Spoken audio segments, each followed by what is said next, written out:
राघवं केशवं राम नारायणं कृष्ण दामोदरं वासुदेवं भजे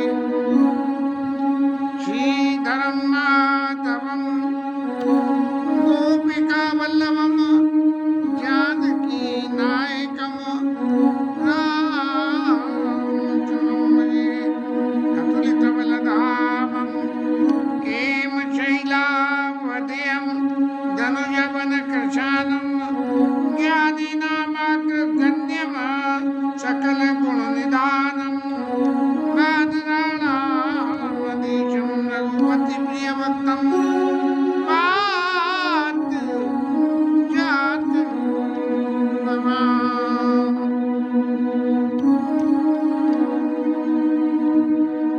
यत्र यत्र रघुनाथकीर्तनं तत्र तत्र कृतमस्तकाञ्जलिरभाषतं बाष्पवार परिपूर्णलोचनं मारुतिं नमामि।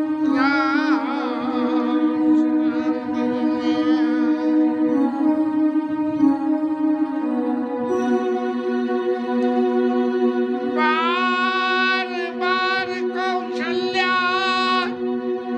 विनय करई करजोर अब जने कवौ व्यापे प्रभु मोहि माया तो।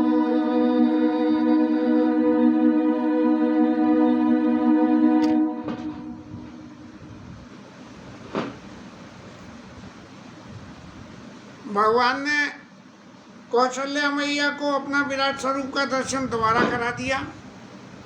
एक बार तो पहले राजमहलों में कराया और अब दोबारा फिर करा दिया।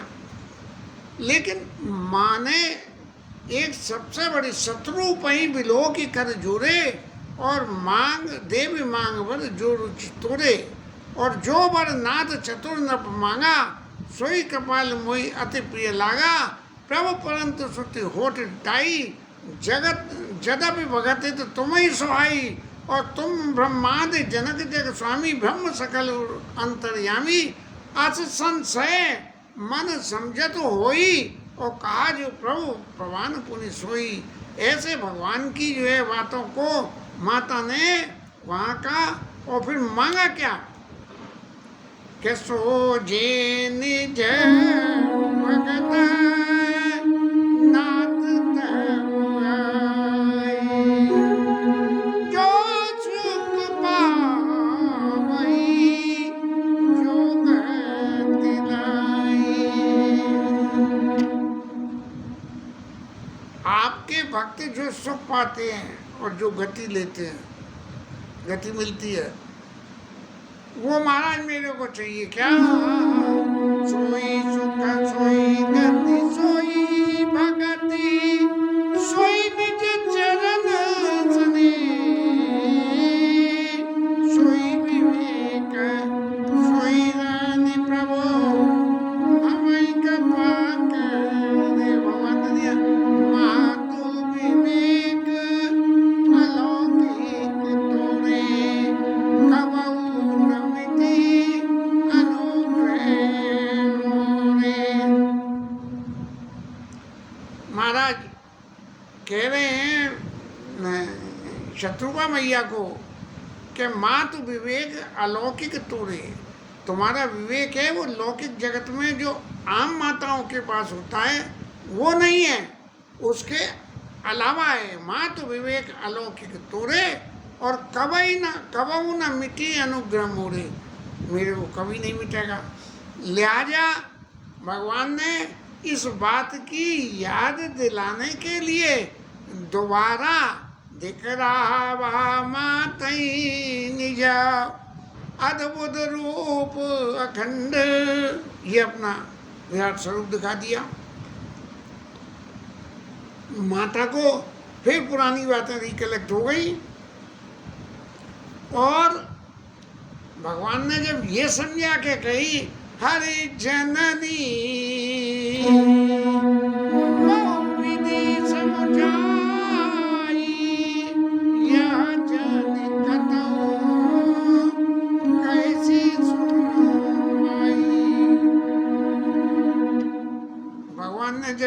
कहा कि माता, ये जो मेरे तेरे बीच का जो संबंध संपर्क है, ये किसी से कहना मत ही। किसी से माने कोई भी नहीं। शायद ऐसा लगता है कि राजा दशरथ को भी इस स्वरूप की पता नहीं लगी। तब माता ने, जब भगवान ने ये कहा कि किसी से कहना नहीं, तो बोले कहें तो नहीं, लेकिन मैं आपसे एक विनय और करना चाहती हूँ कि बार बार कौशल्या विनय करई कर जोर। अब फिर बार बार विनय कर रही है कि महाराज, अब जनि कबहु व्यापे प्रभु मोहि माया, तो प्रभु अब की माया नहीं व्यापे।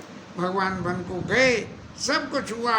माता ने जो प्रसंगों में बहुत सारी बातें आई हैं, इन बातों को डिटेल में है कि जो पितुमात कहे वन जाना, तो कानन सत अवध समाना, और बड़वागी वन अवध अवागी, जो रघुवंश तिलक तुम त्यागी।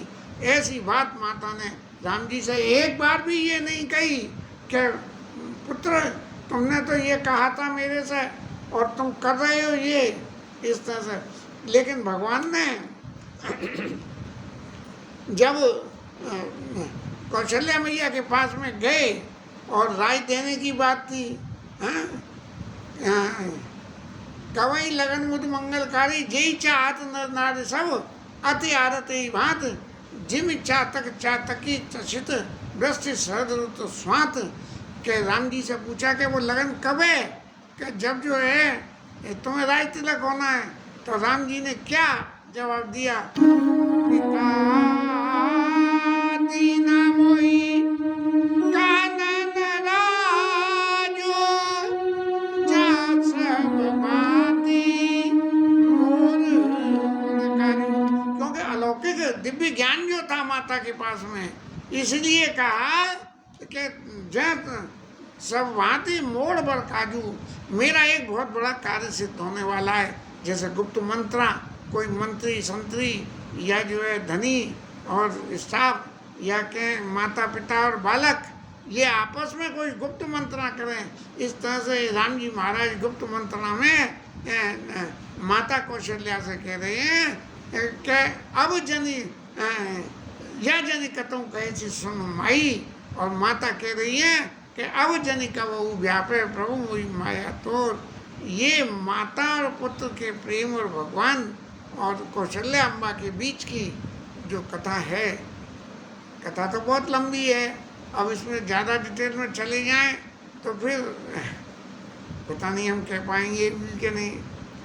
अब इसलिए गोस्वामी जी महाराज ने ये कथा का सीरियल बदल दिया।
भगवान ने ऐसी बहुत सारे लीला चरित्र करे जिनका विवरण गोस्वामी जी ने यहाँ नहीं लेकिन दूसरे ग्रंथों में दिया। और लेकिन उन सब का क्या हुआ, भगवान के गीत का अति आनंद दासन का दीना। जो भगवान के दास थे उन सबों को बहुत आनंद हुआ। और फिर भगवान कुछ बड़े हुए तो चूड़ाकरण हुआ, उनके जो है वो गर्भ के बालों को काटा गया और ब्राह्मणों को दक्षिणा मिली है। और भगवान जो दशरथ जी के महलों में घूम रहे फिर रहे हैं, उसका वर्णन करते हुए गोस्वामी जी महाराज कह रहे हैं, परम मनोहर चरित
दशरथ जी महाराज भोजन के लिए बैठे हैं, माता बुला रही है, दशरथ जी बुला रहे हैं कि आओ ललन भोजन कर लो, लेकिन बच्चों के संग में खेल रहे हैं इसलिए उनको छोड़ के नहीं आते हैं। सहज है, और आजकल के ज़माने में तो बच्चों को भोजन कराना बहुत कर्रा काम हो गया, माता को कितने मेहनत करनी पड़ती है। तब महाराज भोजन का तो चपल थे, ये तो अवसर पाई, इधर उधर मौका देख के, और जैसे ही मौका लगे सोई महाराज राम जी इधर उधर भग जाते हैं और भाग चले किलकात मुख दधी उदन लपटाई, दही लपेटा हुआ मुंह पर और भाग के चलते हैं।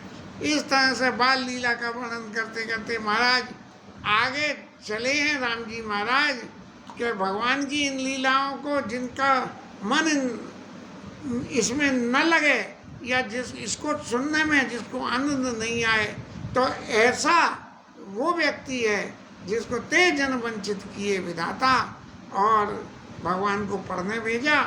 गुरु के गए पढ़न लवराई, अल्पकाल विद्या सवाई, और जाकी से श्वास श्रुतचारी, सोई हर पढ़ी है कौतुक भारी। इस तरह से विद्या विनय निपुण गुण सीधा, खेलें खेल सकल नव लीला, और करतल बाण धनुष अति सुहा, देखत रूप चराचर मोहा, और जिन भी तिन बे नहीं दो भाई, थक तो हो सब लोग लोगाई। भगवान के स्वरूप को देख के धनुष बाण लेके जिस गली में होके महाराज गुजर जाएं, उसमें उनके रूप स्वरूप को देख के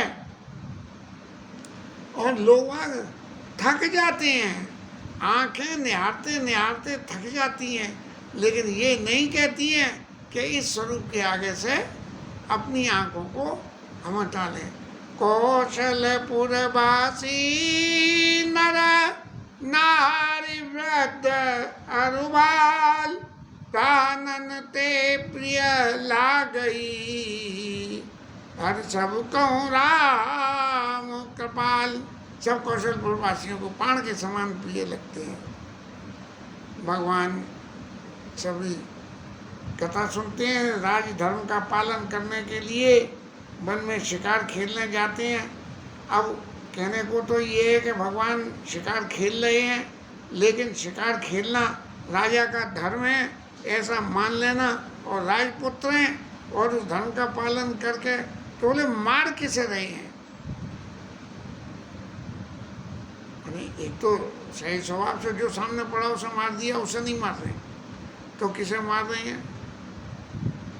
वो मार रहे हैं पावन मृग मार रही जिए जानी, जिनको ये मालूम है कि इनका मुझे उद्धार करना है, इस पशु योनि से इनका उद्धार करना है, तो पावन मृग मार रही जिए जानी, दिन प्रतिदिन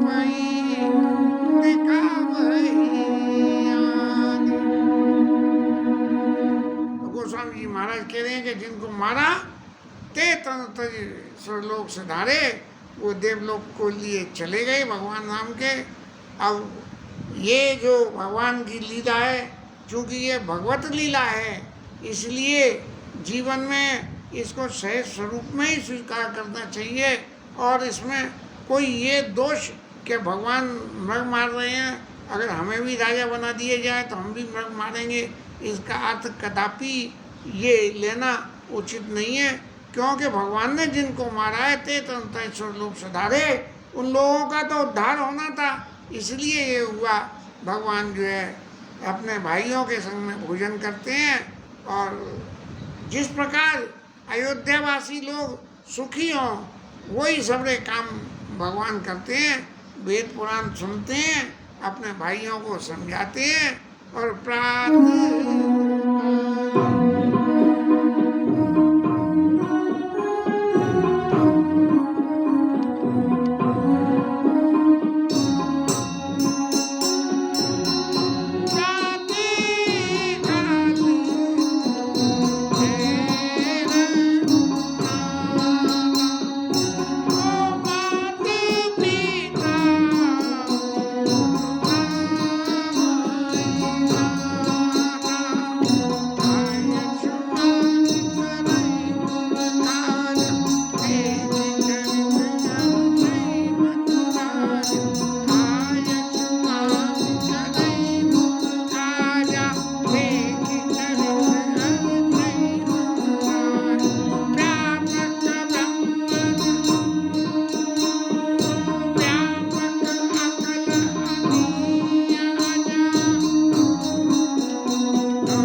चैत्र का वर्णन है, इसलिए वेद पुराण सुन रहे हैं, माता पिता को प्रणाम करते हैं और उनकी आज्ञा लेके अयोध्या नगरी में जाके राजकाज से संबंधित जो भी कार्य करना होता है उनको करते हैं। उनके इस चैत्र को देख के भगवान राजा दशरथ खुश हो रहे हैं। अब व्यापक अकल अनी और अज और निर्गुण नाम न रूप सारे भगवान के नाम के संग में जुड़े हुए अलंकार हैं। ऐसे अलंकृत भगवान भगत हेत नाना विधि करत चैत्र रूप, भगवान तरह तरह के चैत्रों को कर रहे हैं, जिनका वर्णन यद्यपि गोस्वामी जी ने दूसरे दूसरे ग्रंथों में कहा है, लेकिन अब ये मेरा दुर्भाग्य है कि रामायण के अलावा दूसरे ग्रंथों को पढ़ के सतत अध्ययन करते तो हम भी कुछ जैसे कवितावली, गीतावली और विनय पत्रिका के पदों को, हालांकि विनय पत्रिका के पद तो पढ़े थे लेकिन व्यवहार में नहीं ला पाए उनको। अब गोस्वामी जी महाराज सब चरित कहा में गाई, आगली कथा सुनो मन लाई। और इससे आगली कथा सुनो कि विश्वामित्र ऋषि जो वन में बसते हैं और उनके वन में बसने के कारण वो राक्षस लोग जो है उन्हें परेशान करते हैं।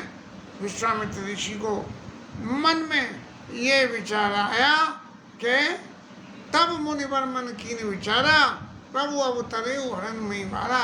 विश्वामित्र ऋषि ने जब मन में विचार किया तो उनके ऐसी प्रेरणा आई कि भगवान ने जो है जन्म ले लिया है, अवतार ले लिया है, इसीलिए कहाँ लिया है कि मैं अब वहाँ सो अवतरे हरण में मारा और एहू मिस देखो पुत जाई। अब मैं, चूँकि उन्होंने अवतार लिया है और भगवान के चरणों का दर्शन मैं करना चाहता हूँ और राक्षस परेशान करते हैं, इसलिए एहू मिस देखो पद जाई और कर विनती आनो दो भाई। राम जी और लक्ष्मण जी को राजा दशरथ से मैं मांग के ले आऊँगा। ऐसा मन में विचार करके कि ज्ञान विराग सकल गुण आईना, सो प्रभु में देखब बड़ी नैना।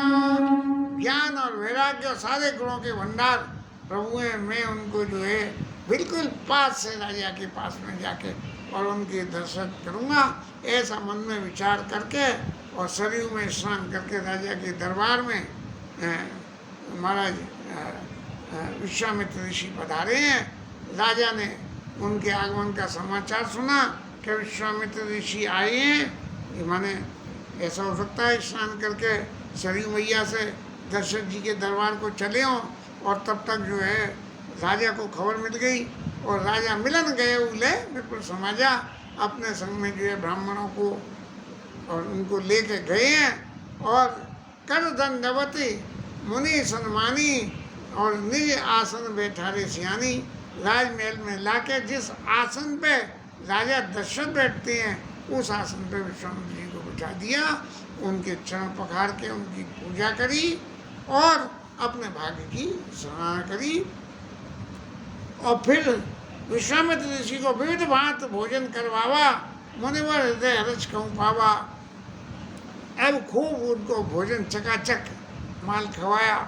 क्या ऋषि मुनि तो वन में रहते हैं, जो मिल जाए खा के संतोष करना पड़ता है, लेकिन जब गृहस्थ के जीवन में जाते हैं तो गृहस्थ उनको ऐसे ऐसे स्वागत सत्कार में भोजन कराते हैं जिससे कि खावे तो पेट, हाँ, और खावे तो पेट और आनंद ले,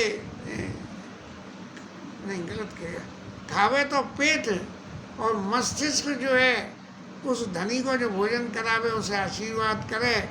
पुनि चरणन मेले सुतचारी। अब महाराज पहले तो भोजन करा दिया, खूब तृप्त हो गए और जब तृप्त हो गए तब बुलाए चारों भैया और बुला के और उनको जो है ऋषि के चरणों में प्रणाम करवाया।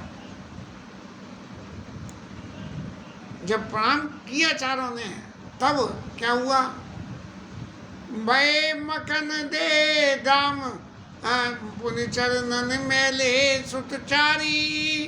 और राम देख मुनि दे विसारी। राम जी के दर्शन करके अपनी देह की शुद्धि भूल गए, ऐसे टकटकी मूर्ति की तरह से हो गए। तब मन हर्ष बचन कह राहु। राम जी के दर्शन करके जो ऋषि सुख पा रहे हैं, उनकी इस अवस्था को देख के राजा को कितना सुख हुआ। बोले जो सुख मैं पाता हूँ वो सुख आज विश्वामित्र ऋषि भी पा रहे हैं। मुनि यस कृपा न की काऊ। महाराज आज आपने जैसी कृपा करी के घर पधारे, भोजन करा और मेरे पुत्रों को आशीर्वाद दिया सो दिया। टकटकी बांध के उनके आप दर्शन करके जो सुख ले रहे हो, इसलिए महाराज आप मेरे को कई कारण आगमन तुम्हारा कर काऊ सो करत न लाओ बारा। आप मेरे को बताओ आप किस प्रयोजन से यहाँ पधारे हो, मैं उसको पूर्ति करने में जरा भी देर नहीं लगाऊंगा। तब जो है विश्वामित्र ऋषि बोले कि असुर समूह सतावन मोह सतावई मोही और मैं जाचन आयु नपतोई। महाराज राजा महाराज मेरे को राक्षस परेशान करते हैं, तो मैं जो है आपसे मांगने आया हूँ। एक विचारणीय स्थिति है। ऐसे चक्रवर्ती राजा दशरथ के समय में भी राक्षस पल रहे थे। उसका कारण तो बहुत सारे हैं, भगवान के जन्म का भी कारण है, लेकिन ये दुष्ट चरित्र हमारे समाज में हर वक्त ही विद्यमान रहते हैं, चाहे छद्म रूप में रहे चाहे खुले रूप में रहे। तो कोई आदमी ये कह दे कि मैं राम राज्य स्थापित करूं, तो प्रयास तो किया जा सकता है, लेकिन जब राम राज्य स्थापित हुआ था उससे पहले तक भी सब इतने बड़े चक्रवर्ती राजा हुए कि जिनके समान अलग सिंहासन, इंद्र तक जिनको आधे अपने सिंहासन पर बिठा लेता है। ऐसे ससुर एताद शब्द निवासु प्रिय परिवार मात समसासु। पर उन्होंने जानकी जी ने कही है कि मेरा ऐसा ससुराल है कि जहाँ मेरे ससुर को इंद्र आधे भाग पे आसन देते हैं। तो इस तरह से जहाँ ऐसा था, तो ऐसे परिस्थितियों में भी ये समाज में राक्षस लोग विद्यमान रहते हैं, इनका कभी अंत नहीं हो सकता। और अंत होने के लिए राम राज्य की स्थापना जरूरी है, और राम राज्य की स्थापना करने के लिए जो करना पड़ता है वो भगवान के आने से ही होता है। इसलिए भगवान से सतत रूप से इस बात की प्रार्थना करें कि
स्वागत के लिए भगवान की करें।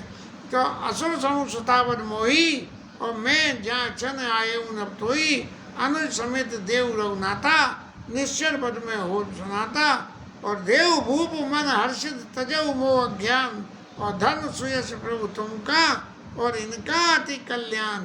महाराज आप, मैंने मांगा ऐसी चीज़ है कि जो देना आपके लिए संभव नहीं है, लेकिन फिर भी यदि आप मेरे को दे देते हैं तो राक्षसों का नाश हो जाएगा और सब लोग अनाथ से सनाथ हो जाएंगे।